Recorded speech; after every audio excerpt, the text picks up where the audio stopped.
Y el mundo se prepara para el COVID-19, que ya tiene presencia en 120 países y cuya expansión se ha presentado en territorio colombiano. Desde el gobierno nacional se preparan nuevas rutas de acción. Hoy se efectuó una reunión en Casa de Nariño con la presencia del presidente, su gabinete, los gobernadores del departamento y los alcaldes de ciudades capitales. Resultados de este encuentro nos lo cuenta desde Bogotá nuestro corresponsal Miguel Cruz. Síntomas de fiebre o tos. Con el ejemplo, así mandatarios del territorio nacional ingresaron a la reunión presidencial, una medida simple pero de gran efectividad contra la pandemia mundial. Aquí no dejaremos de tomar ninguna medida que sea necesaria para proteger la vida y la salud de los colombianos. Miren, el 80% de la contención depende de cada uno de nosotros, porque el 20% sería del Estado o de las acciones que puedan hacer los actores de salud. Mandatarios de las 32 capitales del país presentaron al presidente Iván Duque sus propuestas frente al virus, consolidando un trabajo articulado.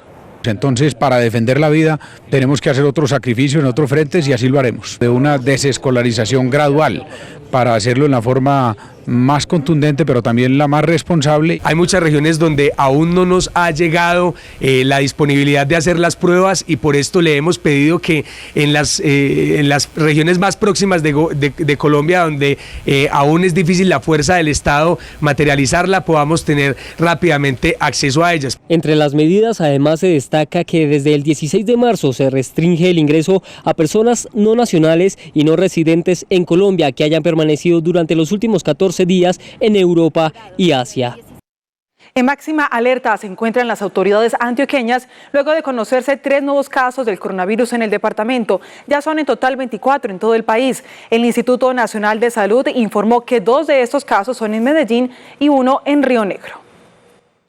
7 casos de coronavirus en Antioquia, 5 de ellos en Medellín, 1 en Itagüí y otro en Río Negro. Tan solo en 8 días han obligado a las autoridades a extremar los controles para evitar la propagación, que en Colombia ya alcanza los 24 infectados. A partir del lunes 16 de marzo se restringe el acceso de aquellos extranjeros que hayan estado durante los últimos 14 días antes de ingresar al país en países de Europa o Asia. Aunque Colombia no ha cerrado fronteras, sí restringió el ingreso de extranjeros al país y reglamentó el regreso de nacionales y de residentes a Colombia. Estamos reforzando las medidas en los diferentes aeropuertos a efectos de garantizar que estas nuevas disposiciones se materialicen. Aquellos extranjeros que desconozcan la medida a su llegada al país serán objeto de inadmisión.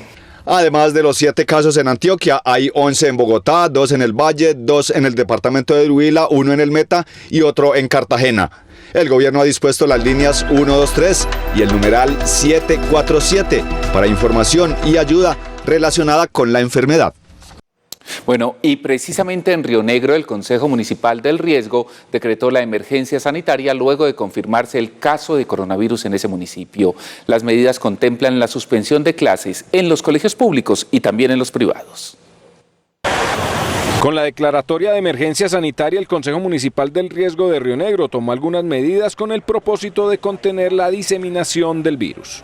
Suspender las actividades escolares entre el 17 y 31 de marzo.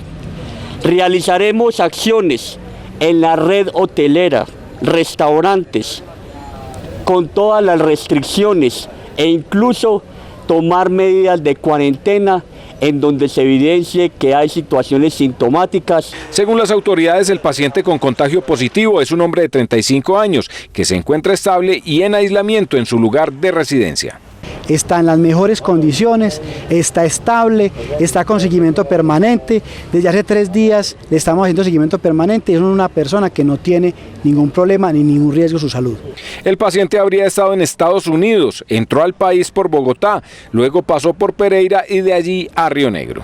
2 de los casos están relacionados con el primer caso índice y el tercer caso fue un caso que precisamente se tomó desde el aeropuerto. Eso indica que están avanzando los controles y eso es lo que tenemos que continuar. En Río Negro se presentan 10 casos, de los cuales 2 arrojan negativos, 1 positivo y 7 que aún están en estudio.